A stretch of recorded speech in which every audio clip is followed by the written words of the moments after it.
Hi, everyone. I wanted to discuss with you today how to convert an idea into a business. I know a lot of you have these wonderful and great ideas, and you want to know what's my next step to actually get it turned into a business, where you're going to learn some of the basics today so you can do just that. Disclaimer, with investing, there is risk. A potential for wins and losses of income. A diversified portfolio is the best strategy to minimize risk. Only invest what you can afford to risk. I cannot and will not make recommendations as to what stocks to invest in. I will only provide you with the tools and knowledge so that you can make educated and informed financial decisions when you choose to invest and build your financial future. I do not make claims to guarantee success nor wealth. Results will vary from individual to individual. I know some of you said, but my idea is too crazy. It will never work. And you're absolutely right. If you aren't confident enough in your ability to be in business, then simply don't start. With the world already against you, you can't be against yourself. The businesses that work are because the owner believed they could. There are people selling bags of air for $100 a bag and bags of dead leaves, but you think your idea is too crazy or won't work. So it all starts with mindset. You need to believe in yourself to manifest your vision. Your idea, things to consider to hit the ground running. This is a broad overview and it's not actually applicable to all businesses, but for the most part, this is something that, food for thoughts and things that you can run through and look through if it's applicable for your business. Because like I said, some of these things, as you will discuss later, they're not, you don't have to apply them to all businesses. If you're just trying to start a t-shirt business in your home and it's just you and you don't have employees, then some of these things won't apply to you. Okay, so the first one is you want to research your business idea and, make sure that you have everything as far as you need to get started, like your degree, your license, or certificates to operate legally. Number two, do you need a business plan? This is a two-sided coin. There's one side, people say you have to have a business plan or you won't be successful. There's the other side. Not only do they not have a business plan, they've never seen one, don't even know what one is, but they're millionaires and multimillionaires in their businesses. So it depends on what type of business you have. If, like I said, if you're just opening a small business, you want to have a t-shirt business in your home and you're the only employee, then that's, a small business. You won't necessarily need a business plan. What type of entity will it be? Will it be an LLC, sole proprietorship, partnership, S Corp, C Corp, DBA, FBN, etc.? The difference between each one of these is the level of involvement and the level of structure and taxation requirements for that business. LLC being the most basic, and it requires very little structure. It requires less taxation and things of that nature. The difference between an LLC and a sole proprietorship, LLC, you aren't personally liable for, there's no personal liability for you. So it mostly falls on your business. A sole proprietorship, it can fall on the liability can fall on your business as well as possibly yourself. So that's the difference between the LLC. Like if something were to happen and you were sued, a lot of that, the brunt of that with an LLC will fall upon your business, and your personal account won't be attacked, possibly, but depending on the case. But so proprietorship, your business and your personal account can, fall under liability. So it's just different levels of, involvement, different levels of taxation, different levels of structures. S Corps, C Corps, they require a lot more structure. You have filings that you have to keep up with and make sure that you file these things and paperwork by certain deadlines. You do have to have, structured staff like CEOs and things of that nature and managers, and you have to have a designated team basically. So reach out to someone that's familiar with these things. You can reach out to myself and, to see which area your business would best slot under. Number 4, organizational makeup, CEO, manager, employees. Outline the requirements for each of these. People need to know what their actual job description is, so there's no gray area. Number 5, business account at a bank and business credit. You need to have a separate business account set up from your personal account. And that, it tells people, hey, I'm serious. I'm doing business. I'm serious about this. Number 6, startup budget. This is what it will take to get your business started up. Just like it says, what are some things, like if you're opening a brick and mortar place and, do you need copiers and printers and things of that nature, or your restaurant, you need cash registers and, stoves and industrial stoves and, things. What are the costs for you to get your business running? Monthly expenses. These are your overhead. How much will it take each month to keep your business afloat? Your expenses should not exceed your profits. You need to make sure that you have your budget set up so you don't exceed and you're not over spending in your expenses each month where you're coming out in the red. The idea is to be in the black. Number 8, who would manage the money? If you're good with managing money, then you. If not, you need to look into hiring an accountant. Who will handle payroll? If you have employees, will they get paid weekly, twice a month, once a month? Who will take care of your taxes? If you're good with taxes, you can do it. If not, you may want to employ a CPA. Now, here's a thing. If you hire one person to do all 3 of these areas, accountant, payroll, and your tax person, they're all going to be the same person. You need to make that distinction in their job description. So they're not coming on board thinking that, hey, I'm just supposed to be doing taxes, and then you've dumped 2 other entirely different positions on them, but you're only paying them 1 check. You don't want to be that type of employer.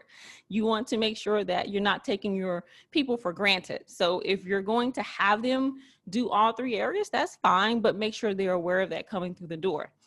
The location. Is your business going to be online or a physical location? If it's a physical location, you need to factor in the rent as well as insurance in the monthly budget. Company rules. Hours of operation, vacation leave, sick leave, sexual harassment policy, racial discrimination policy, dress code policy, hour and salary workers, etc. So these need to be spelled out, especially if you have a business with employees. They need to know what to expect. So there are no gray areas. You don't want to have any problems or issues coming up. They coming through the door thinking they have a month, vacation, and you were only going to dedicate 1 week or 2 weeks, and they work, towards adding more vacation time. So that needs to be spelled out. Safety protocol: slips, trips, falls, picking up heavy items, fire, flood, natural disaster, workman's compensation. If you have employees, you will definitely have to have this in writing, because OSHA does not play about safety. And you want to be clear, if something happens, an event, if someone falls, you want to, have proper protocol so they knew, okay, you weren't supposed to walk and play in water on the ground. You're supposed to mark that area off and say, hey, this is, floor is wet or something of that nature. Or if there's a natural disaster, who's backing up your data files so that maybe you can operate at an off-site location and keep business going. Number 14, privacy statements, user agreements, proprietary information. And these need to be spelled out as well, especially if you have like an online business. You need to have a privacy statement. There are websites that you can go to and actually get kind of like a template where you can copy paste a privacy statement Whereas you can just plug in your information, and all the other information that's pertinent to operating online is there for you. Number 15, employee benefits. This is what attracts employees to your company: 401k, health insurance, dental insurance, bonuses, etc.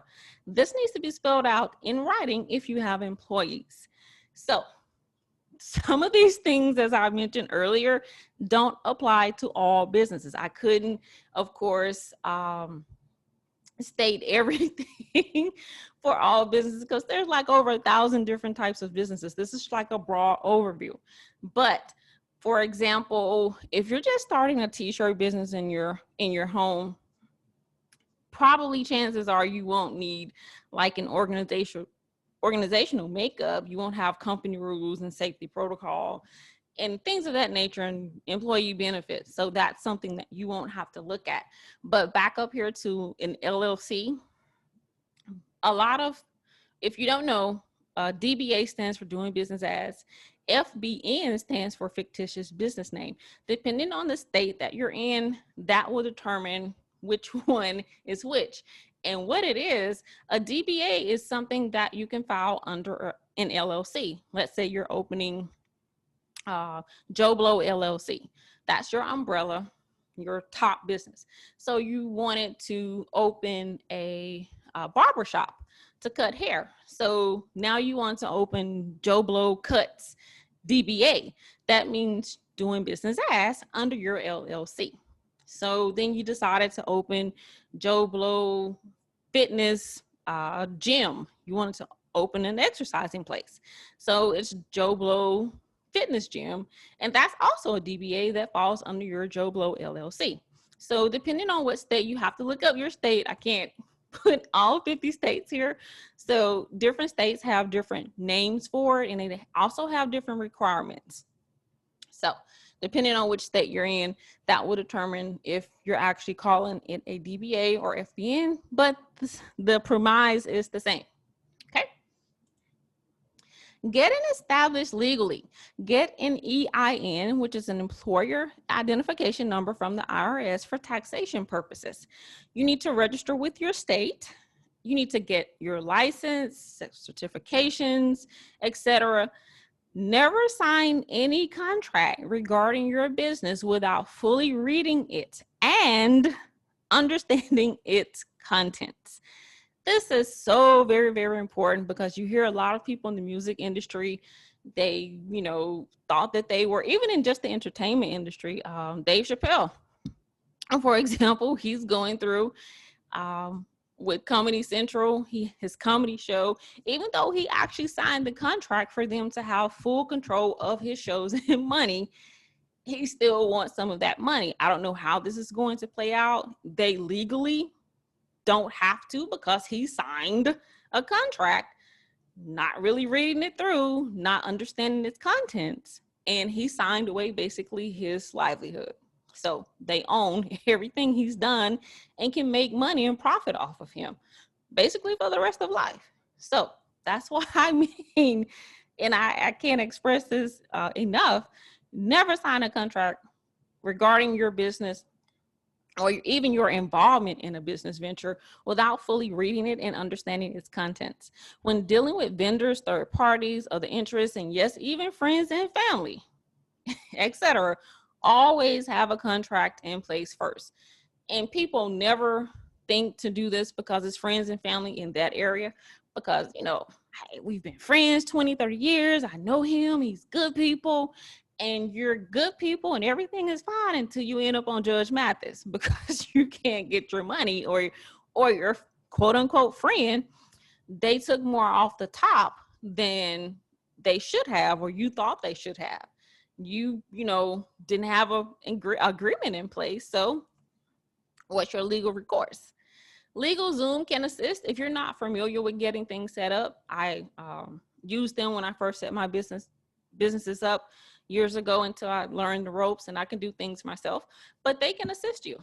They don't charge a lot. They're very quick. You can actually start, sign up with LegalZoom 1 week and actually be ready to go within a week or two, the very next week or 2 weeks. So it works pretty fast. So they ask you very, very minimum questions. They don't ask you a lot of questions. It's very basic and simple, and they take it from there. They take all the stress and things of that nature, and they know the deadlines and filings, and they've worked with these places so many times. They've worked with millions of people to get them set up. So I do recommend they are reputable.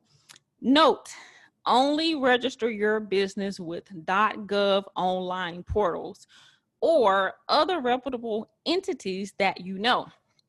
This is important because so many people here got scammed by a site that they thought was legit. And it said, hey, come online, we can, register your business. So they paid this site all this money, thinking their business was legally registered, only to find out it was, a scamming site that was taking people's money. So, but if you don't know, if there are small businesses in the community, and please support the small businesses if you know of any. And make sure, they are registered and licensed to do so though. But if not, and you're not sure about the small businesses, it's 100% safe to go to the .gov online portals of your state and register your business. Welcome to real life. This is something, as I was getting this video together yesterday, this is a group that I'm in called the Protected Copyrights, Trademarks, and More.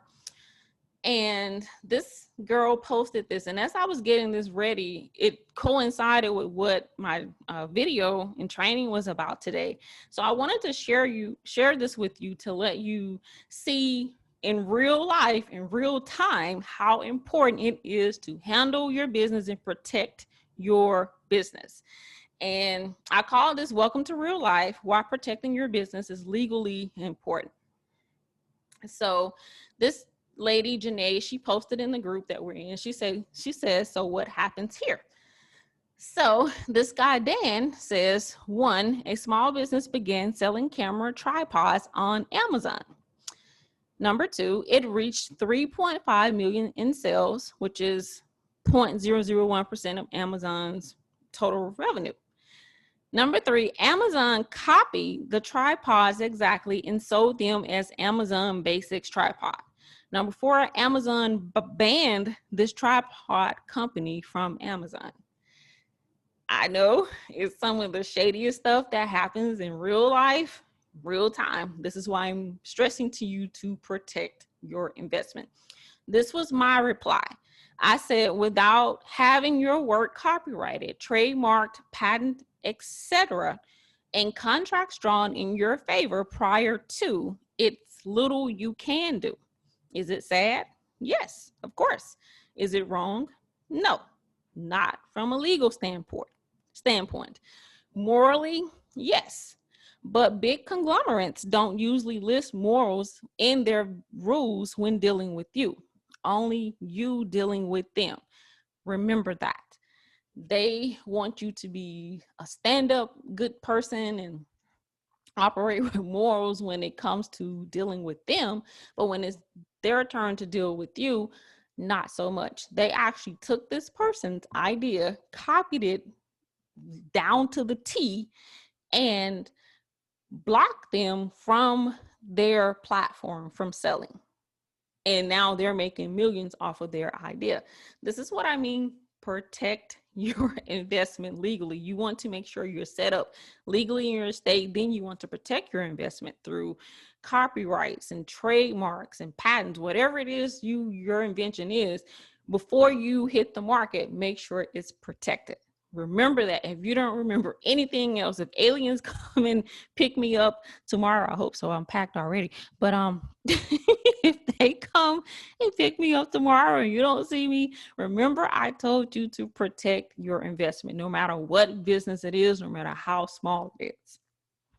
And be cognizant of, if you list your business or entities or things on Amazon, even if it's a book, that they can copy your idea and sell it as their own. So just wanted to give you some real life that's happening in real time of how it's important to make sure that, protect your ideas. Protecting your business. So wanted to let you see that.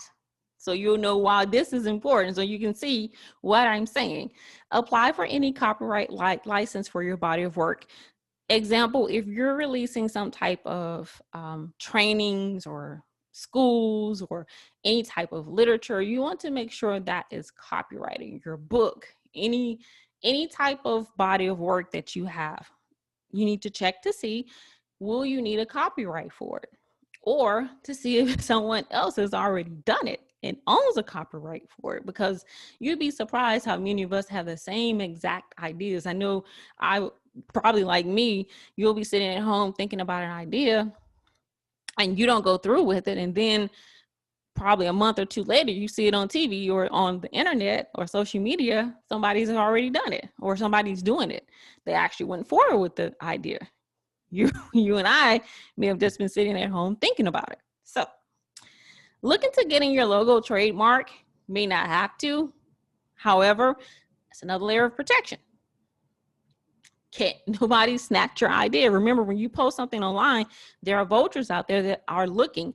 They will take they will let you build every single thing about your business, your logo, everything, and branding, and everything looks so beautiful. They will go in and do all of the legal stuff that you didn't do and forgot to do and didn't think you had to do because your cousin Pookie, who doesn't know anything about business, told you, that ain't important. I've been in business for 15 years. Ain't nobody did nothing to me.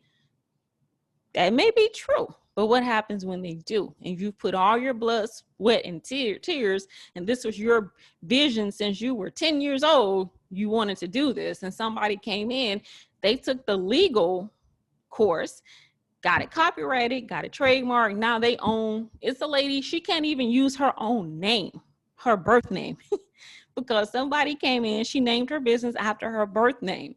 Somebody came in, let her build up everything. She has 1 million followers. She's been building her business, all of that. And now they own all of her business and her name. She can't even say her own name.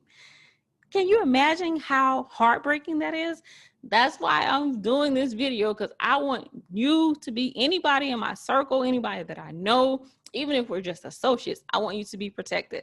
So set up a 30-minute consultation with a business attorney. LegalZoom actually includes this in your package at no additional charge. I think, don't quote me on this because it's been a minute since I've used them. I think I had actually 4 30-minute consultations. Up to 4, you get to use, I think, 1 a month. And you get to ask the lawyers anything. They go over anything. They look at anything for you. So write a list so you don't miss anything. You get as much packed into your 30 minutes because that's free. And if you don't know, lawyers charge anywhere upwards of like $100 or $50 or more for just the consultation. So for that to be included in your package, in a package with them, I think I was only paying I think I may have paid $150, $200. It wasn't even more than $350, or let's just say it wasn't over $500 to get my business started. So that's not bad at all. I think it may have actually only been like $150 or $250 because I got the basic package. But anywho, protect your magic. You're going to sit here and put all this information and thought and blood, sweat, and tears, and then you don't protect your magic. And this is your baby. It's growing. So you need to protect your growing business. Network. Reach out to people that have already successfully done your line of business. Follow people on social media in your line of business. Take notes of the pros and cons others have made in their business and grow from their approach. I said take notes. I didn't say copy and paste. You don't want to be charged with plagiarism from copying somebody's idea. But for example, if you're opening a hamburger restaurant, and you know McDonald's doesn't season their burgers, that could be your niche. That can be, okay, you sell this unique spice blend that you put in your burgers. It's seasoned so well, and that could set you apart from the competition. You notice that they don't season their burger, so you season yours. Of course, people would want to probably come to your spot. I know I would. So, take notes of what they're doing right, but take notes of what they're doing wrong wrong, so that you don't make those same mistakes in your business and you're more apt for success. Expect obstacles. I have this in all caps and 3 exclamation points because this area is what stops a lot of people from moving forward. They'll be almost like one step closer to their goals or success, and then they stop because they had an obstacles. There isn't a business owner or company that didn't encounter obstacles starting out.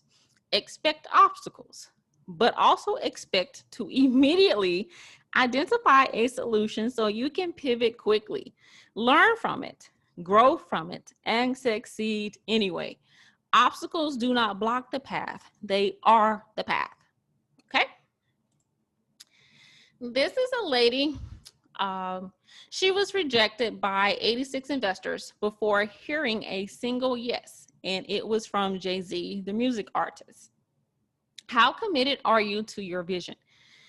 You hear 1 to 3 no's and you quit. Why? You have obstacles 2 to 3 times and you quit. Why? You don't see progress after 2 to 3 attempts and you quit. Why? Don't quit on you. She had no's, not 1 to 3 times, but 86 times. She had obstacles 86 times. She did not see progress 86 times. But that 87th was the one that catapulted her to success. How many of you would have even been that committed to your vision to stay 86 times? Because a lot of you will quit on your vision. Your vision. I have never quit on my vision. I keep working. Obstacles come. Oh, well, we're going to get past it. Have a bad day. Oh, well, we're going to cry through. Something doesn't go my way. Oh, well, have this glass of wine. Tomorrow it will. And it does. So you can't let obstacles stop you. Don't quit on your vision.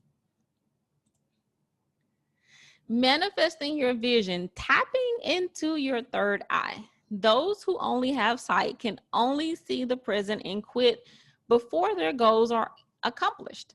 Those who have vision can see beyond the present and will work to manifest their goals without even seeing the light at the end of the tunnel. Those who have sight, they just see it's, what's in front of them. As long as they can see what's in front of them, they believe they can do it. But those that have vision, their eye is equipped a little differently. We're armored and we're ready for battle. No matter what comes at us, we're going to shoot it down and we're going to plow through it. Our vision is equipped just like an army tank. We're going to plow through. It's not that we don't have the obstacles. We do, but we plow through them. So do you have sight or do you have vision? Because those with vision manifest their visions. Those with sight don't. The choice is yours. So I want you to go about whatever business idea, whatever venture that you have, know that you're going to have obstacles. But when you have vision, those obstacles don't remain. You find a detour, you find a different road. If you can't go through the front door, you go through the back. You can't go through the back, you go through a window. You can't go through a window, you build your own damn door. But you get it done, okay? So thank you guys, as always, for tuning in for this Farlace LaShone Financial Group financial presentation. I am Farlace. I hope I've said something to help you and aid you with getting your idea into a business. So manifest those visions. As always, if you have any questions, feel free to reach out to me. I am Farlace, and have a great day.